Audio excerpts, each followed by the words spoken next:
Our next Hoopalooza guest for 2014 is head coach Billy Kennedy, now at Texas A&M. And Coach, great to see you. How are things down in Aggie land? And they say gig 'em down there, right? Gig 'em, that's right. No, it's going good, man.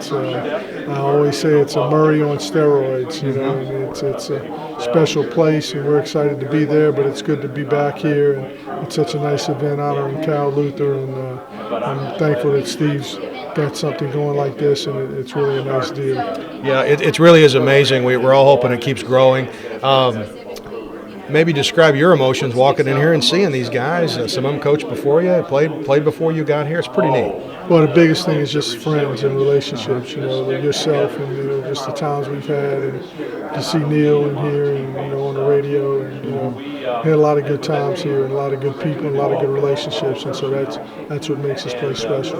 You and Steve Prohm are very close. I know you're very proud of him, aren't you? Yeah, I'm real proud of Steve. He's paid his dues, and really give a lot of credit to Alan, for honoring and believing in him and stepping up. And then William Small's been with him, and you can't fault that, because I hired William and I knew he'd be good and they would work well together. And Williams helped Steve get some quality players, and they've done a good job. Last question. It's amazing that you and Isaiah Cannon have kind of wound up close to each other, haven't you? Yeah, Isaiah came up to a football game.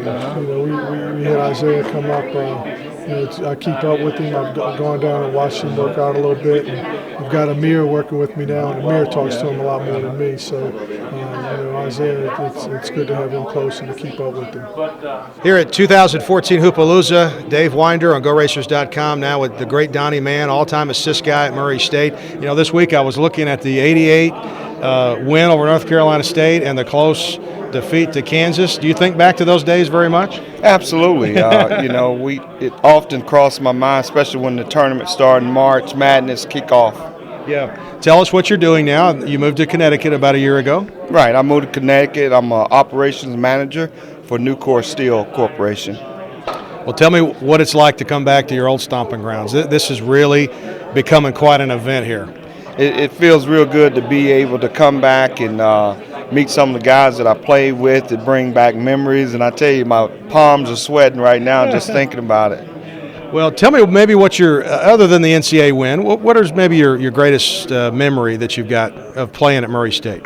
I tell you, my greatest memories is getting to know the guys and the people here at Murray in this Murray era that followed us and supported us and helped shape our lives for the future. You don't realize it then when you're young and going through it, but they were truly shaping my life for the future, and it really paid off. All right. Thanks, man. Appreciate Thank you. 2014 Hoopalooza now with the great Isaiah Cannon with the Houston Rockets now, two-time OVC Player of the Year. Isaiah, man, you look great. Tell us what it's like playing in the NBA and living that basketball life. Oh, man, it's a dream come true. It's everything that you dream as a little kid and more. So I'm just glad that I got the opportunity to play with the Houston Rockets and live out my dream in the NBA. And I'm glad I got a chance to come back here to Hoopalooza, and really looking forward to the night. And tomorrow I get to play a little golf. Yeah, that's right, and maybe a little pickup basketball. Maybe you and I'll have a horse game tomorrow. Have you thought about your part of the 27 straight winning seasons? That's amazing, isn't it? Yeah, I always sit back and think about it, and just really thankful for Murray giving me the opportunity to come here and showcase my talents and really believe in me. And I just try to do everything I could to get back to the city and get back to the coaching staff that brought me in. And I had great teammates here along that helped me, and some of them are here tonight, so I get a chance to talk to them a little bit and really just enjoy my time while I'm here. 2014 Hoopalooza here on GoRacers.com. Gerald Graham joins us now. And Gerald, you're living in Marion, Illinois now? Right. And welcome back. Well, I'm glad to be here. Luther told me better get down here. And you still listen to your coach, don't you? Yes, I do. I admired that guy. He was a fabulous coach. Tell us about your years in Murray and how it shaped your life. Well, to begin with, Luther and I started at another college, and he came down here, and he asked me to come down here with him, and I said that sounded like a great idea. And while we were here, Of course, I'm transferring. I was ineligible for 1 year, and then the following year I started on the team, and my senior year we thought, well, we would won the conference, as Luther would say, if we only scored 6 more points. Yeah. And we lost. We beat the other teams most of the time at home by 10 or 15 points, but when we were on the road, they'd beat us by 1 or 2 points. So we were fortunate. We had a pretty good team, and we accomplished a lot. Do you often think about your time at Murray State and being a part of the Murray State tradition? Well, it was great. I think highly of Murray State. I haven't been one to come back all the time, but I saw a few games, and I really appreciate it, to be honest with you. It was a great opportunity. I hope it continues. I hope it does too. And it looks great what you've done so far. The latter years, it seems like they go to the NCAA almost every other year, it seems like. Well, that's what we're shooting for. Yeah, that's outstanding. It really is. All right, Gerald, thank you. You're welcome. Appreciate it. Here with the great Jeff Martin here at 2014 Hoopalooza at Murray State University. All-time leading scorer in the state of Kentucky, not just at Murray State. And Jeff, you're back today. Tell us what you're doing these days and how you keep up with Murray State.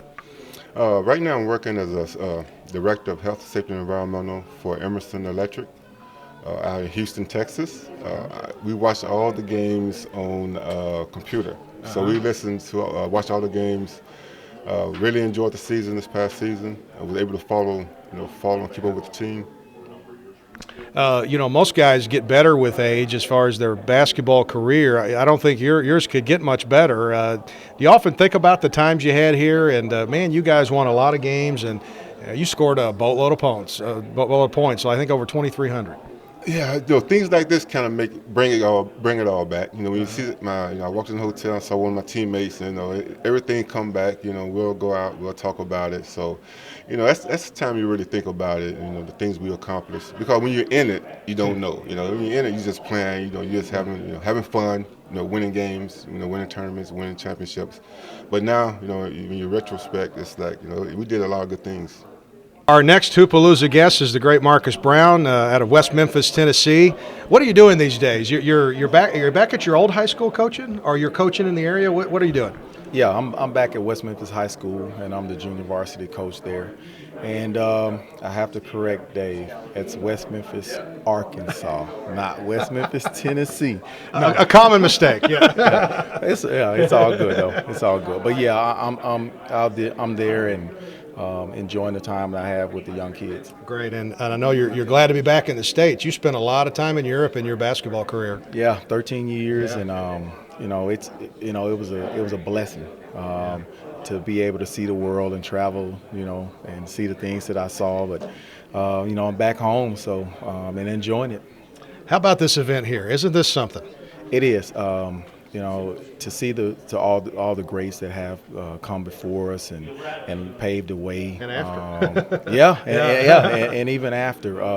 The big thing for me is just trying to see everybody and meet everybody, and to see Coach Luther and Coach Anderson and Coach Edgar. All in the same room. It just shows you the tradition that Murray State has, and from the years to come, I hope this thing just continues to grow.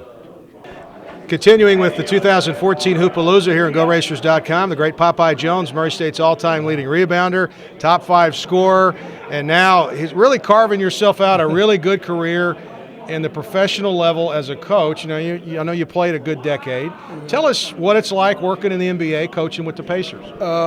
First of all, it's a wonderful organization. The guy who sits at the top, Larry Bird, he kind of makes it all go. Very competitive guys, we both know, but a fun guy to be around. A lot of jokes, a lot of fun, a lot of old great stories that he has to tell. As you know, a big blow for us losing Paul George, and then we lost Lance Stevenson to free agency. But it's still a lot of fun in that organization. We got a lot of hardworking guys, and we're looking to be successful again this year. Well, you're back at Murray State where it all started. Do you think it's probably not a day goes by you don't think about it? Oh, I love it here, actually. This event right here to me, because I can never make it back during homecoming because it's during the NBA season, this is my homecoming. Yeah. I told Coach Prom last year, he said, hey, we're going to do it again. We're going to try to grow it. We're going to try to make it bigger. And I was like, you can pencil me in every year. I'll be here. 2014 Hoopalooza now with Coach Scott Edgar, who was Murray State in the 90s at Eastern Oklahoma now. And Coach, man, welcome back. It just seems like yesterday you and I were doing a coach's show. Time rolls on. Wow, when you say 214, and thinking back, we did that between 92 and 95. So we're not pups anymore. No, we're not. I guess. We're not. Hey, explain kind of what happened when you were here. You guys instituted it was the 40 Minutes of Hell from Nolan Richardson. It was something that our league had never seen before. Well, I spent 11 years with Coach Richardson, so that's kind of was the foundation of my philosophy. But I was blessed as a very, very young head coach. I had inherited number 54. A lot of times you have Popeye Jones. Well, yeah. A lot of times you have to say people's names, but in Murray, if you say number 54, everybody knows. So, and he could play any style. Yeah. He was just a basketball player. And then as time went on, we started to recruit some guys that could really go up and down the floor and play a different brand of basketball. But we had a lot of fun. But the unique thing about this program, coaches come and coaches go, and players come and players go, but the racers always stay atop the OVC, and it's really one of the teams on Selection Sunday that the major schools don't want to play because they know they're in for traditionally a dogfight, and you can. It's just a special place, and I think this is great what they're doing with this event of trying to get everybody or as many people back as they possibly can, and I'm honored to be a part of it. 2014 Hoopalooza, Dave Winder with the great Tavester Anderson, Murray State's head coach, late 90s, early 2000. Coach, you haven't changed a bit. Well, I tell you what, I'm enjoying life. I'm retired now and living back in Jackson, Mississippi now, and just enjoying life, traveling a lot, playing golf, and just having fun. Yeah, your heart's never far away from basketball, though, is it? Oh, well, I had a chance this past summer, to go over and coach my Virgin Island national team for a while. Matter of fact, we was participating in the Caribbean Championship. So the guy who had replaced me, he couldn't get there on time. Said, "Will you come down and fill in for him and coach him, take him to the championship game?" And we did that. We won the not the gold medal, but the silver medal. Went to the championship and lost in the championship game, but we won the silver medal. Yeah, coach is still in your blood. I know it always will be. Tell me about this event. What do you think about this? I'm amazed at how much this has grown, and tonight's going to be fun. Dave, it's just awesome. This is awesome, to have an event like this and bring the guys back, the players, and some of the coaches come back and all this. This is an awesome event. I'm just excited to be here. It's good for Murray State. It just tell you what Murray State basketball is all about. It's the best there is, no question about that. It started way back, and it's still going very, very strong. So to have an event like this for our fans and for the community, it's just awesome. Have you ever thought about 27 straight winning seasons, and you had 5 of them right there in the middle, Well, I tell you what, we came in and we were successful. We was blessed to have good talent, good assistant coaches and all, and great fan base, and we was able to win some games. Yeah. And finally, we're with our guest of honor, the great Khal Luther, 1963-64 NCAA first team at Murray State 50 years ago. Coach, this is a great night. We're all looking forward to it. But I got to tell you, it caused me to go back and look at what happened in that season. What are some of the things that you remember the most? I remember most you guys finished strong that year. Well, I'll tell you what, we had a couple of critical things that took place early in the year. We pointed very hard for our first road trip. We always made it a point to understand that road games were the key to everything. And, of course, Tennessee Tech was a defending champion the year before. And our first road game was at Tennessee Tech. They had a small gym back then. It was one of the toughest places in the league to play because they had a balcony where they hung over and poured Coke on you and everything else. And of course, we came in there with the first black player in the league. And there were a lot of jeering and a lot of those kind of things that were a distraction. Yeah. But it was a heck of a game. And at the end of the game, a couple of unfortunate things took place. We went down and executed something very well and went in to shoot a layup on a backdoor thing when the score was like a 1-point ball game. And that thing rolled around the rim, didn't drop. They came down and ran right at somebody and ended up getting 2 free throws. And so now we're sitting on a 1-point game. And we beat their press, and we're going down for another layup, and the kid tackles one of our players. I mean, really tackles. I'm not saying he bumped him, he tackled him. And they disqualified him, threw him out of the ball game, etc. And we got 2 free throws. And the player was Gene Pendleton, and he took a terrible fall and hit his head pretty hard. Perhaps in retrospect, Gene was such a competitor, he did not want to come out, you know. But at any rate, we ended up not making the free throws. And when the ball rebounded off on the second free throw attempt, the player who came in to replace the player that was disqualified wasn't quite sure of the time, I'm sure, because the ball bounced off a couple of rebounders right into his hands, and he just turned around and threw the ball like he might throw a discus from down low and just heaved it 82 feet to the other end of the floor and scored. Oh, my gosh. But it was too late. No. Oh, it was? Yeah. Oh, my This gosh. kid was from Tech, not our guy. Okay. Yeah. A kid from Tech. Yeah, Oh, yeah, my he gosh. replaced the kid that was Wow. disqualified. Oh, okay. So that was a heartbreaker, and it took its toll on us really bad because we had been on such a high and we had played very well all game long, and then went through this series of situations, come up and get a guy hurt, and have something. But you know what? You won 10 out of 11 to end the season, and somewhere in there, a great shot in the arm is any time you could beat Western Kentucky. Oh yeah, that's always a good shot in the arm. But the thing that happened right there was we left Tennessee Tech, and we never had gone this way. We usually went from Tech across the state, and whenever we played Eastern Kentucky or Moorhead, that was always one trip. We go to Eastern and go to Moorhead. Well, this time we had to go from Tech up to Eastern. We'd never been that way. The bus driver never been that way, and it took us. And it was all hills. Yeah. Narrow, all hills. Bad night, you know. And that didn't help things either because we got in there very late, and then had to play Eastern Kentucky, and we lost that one on free throws. But I could tell before the game ever started we weren't ready and weren't going to be ready at that time. What a finish you had though, and then going to the NCAA tournament. You were bringing the school along to a bigger level of basketball. You knew that, didn't you? Well, we really worked hard at that. We did some innovative things to try to recruit some kids, and I'll touch on some of those points this evening and talking about it. But there was one game when you're speaking about games.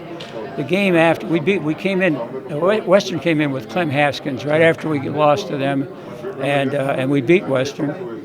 But the next game was a home game. We played East Tennessee, and that one really let me know what kind of players we had, because we lost in 2 overtimes. And we got the last second shot in regulation and in both of the overtimes. A great shot. We couldn't buy one against their zone that night. But the students, as a result of that, were very upset, and so were the fans, you know. And so I'll give you the rest of the story this evening. Good. Well, I know you must be just thrilled to honor your guys one more time. Oh, I am. I am so thrilled. Not only for the honoring, but just to see some of these guys. There's some of these guys I've only seen maybe once during that period of time. 50 years. It's just amazing. And of course, the first thing everybody says, all of us say to each other when we get together is, "What happened to those 50 years?" You know, no one can believe how 50 years could have gone by that we're actually this old. All right, thank you, Coach. Thank you. Appreciate Dave. it, man. Have fun tonight, man. Okay.